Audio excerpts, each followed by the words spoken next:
A big vote in the U.S. House could come as early as tomorrow on a new relief package. Senator James Lankford spoke on the floor of the Senate yesterday, voicing his disappointment in the partisanship surrounding the most recent House bill.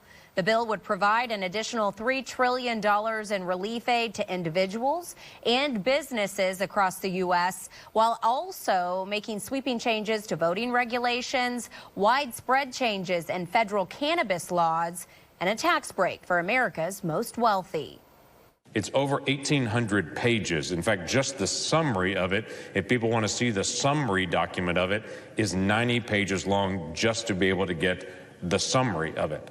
And it deals with a lot of issues that are certainly not COVID-19 related. And I think a lot of Oklahomans and a lot of other Americans would say, why did they want to stick that in there? And just think, look over here at this big number we're going to give the states, and look over here at this big issue, and don't pay attention to these other issues. States have just received $150 billion, including our state, $1.5 billion to be able to go to the state, go to cities, counties, to be able to help them during this season.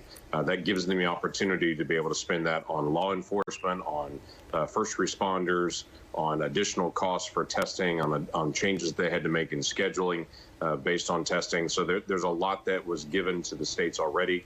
That money has already gone out to them, but they've not had the opportunity to actually apply it yet. So the House of Representatives is talking about adding almost $1 trillion in addition to that. But again, we've not seen that on the Senate side to be able to know what they're proposing yet. We wanted to know why you voted no on the stimulus package. Yeah, there's actually 3.5 stimulus packages that have passed.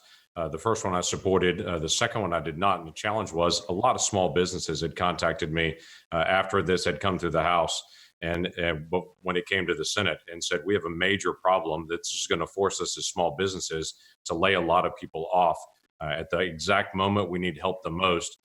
This is asking us to pay more in that we can't do right now. So my push, I voted no on that one. And then the Senate took up the third bill. And my major portion of that was the Paycheck Protection Program. That's the section that I worked on. That didn't require small businesses to come up with cash first to be able to take care of the folks. It provided them federal assistance to be able to make sure they got that and they could actually help their employees. So it was a very different approach to be able to deal with that. And that's been obviously exceptionally successful for the Paycheck Protection Program around the country. The Treasury Secretary acknowledged on Sunday that the U.S. unemployment rate may have already reached 25%, numbers that match the Great Depression. At that time, the government made some bold moves, creating major jobs programs such as the WPA. The Civilian Conservation Corps alone employed more than 500,000 Americans. So what is it going to take now to get Oklahomans the jobs that they desperately need? Yeah, I was actually on the phone on Sunday with Secretary Mnuchin as well, talking through some of these issues in the Paycheck Protection Program and unemployment. The Great Depression keeps being used as the comparison. It's a very, very different economic issue. The Great Depression, the collapse of the stock market, and decades of lower recession. This is the reverse in this. This is a very strong economy that we've had a global pandemic that's moved into, and we have no idea how this works at this point. So the first goal of this is managing the health and safety of individuals. And then the second one is, what does it take to be able to get our economy going again? So there's not an expectation that this is going to be a decade or a decade and a half long depression as we faced in the Great Depression. So the call to make structural changes, to change all of our safety net, to make radical shifts doesn't seem to line up with really what we're facing at this point. We need short-term help to people that's significant, and then to be able to get us through this and to be able to get us restarted again. All right. Thank you, Senator. We'll go back across the state now to Kevin Ogle. All right, Karen and Senator, thank you. We're going to take a quick break now. But when we come back, we're going to float a controversial idea to our delegation. A, quote, guaranteed income for you, Americans, during the pandemic. We'll find out what they have to say about that coming up next.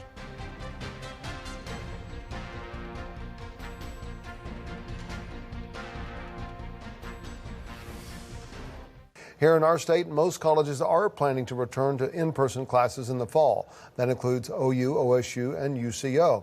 We spoke to Senator James Lankford about that issue this morning. He says schools that are in hot spots for the virus need to be cautious about opening too soon. There are some misperceptions here that if we go into our homes for a while and don't interact, we'll end the virus. It's kind of like holding a helium balloon down. You can hold it down for a long time, but at some point when you lift your hand up, it's going to go up again. The challenge right now is holding it down long enough that the medical professionals can learn more about this virus, how to be able to treat it, and we can get closer and closer to a vaccine. Senator Lankford also said he met with the National Institutes of Health yesterday. He says they are hopeful there will be a vaccine for COVID-19 possibly by November. What about the people who are laid off or furloughed or working in situations where they're not going to make the kind of money that they were able to make before? Do you think it's the government's responsibility right now to bridge the gap, to keep money coming into people's pockets if they're in that situation until things can open back up and they can get their jobs back? Really, there's three different layers of assistance and safety net for us as a country. The families are the first safety net. The second safety net are our not-for-profits around the country. And the third safety net is the government. All of those are trying to be able to provide some assistance to help people get through this. The difficulty is none of those are going to be able to make people whole. For individuals that have lost wages, for businesses that are teetering on the edge of going out of business, there's no way to be able to borrow enough on the world currencies and to be able to try to find a way to be able to make every business in every place whole. But we can do what we can to help people be able to get through it. And so the safety net that's out there right now with the $1,200 that's been sent to individuals, the Paycheck Protection Program, which is right now helping about 50 million people get their existing paycheck, the additional money that's been put into unemployment assistance so we can get through the end of July.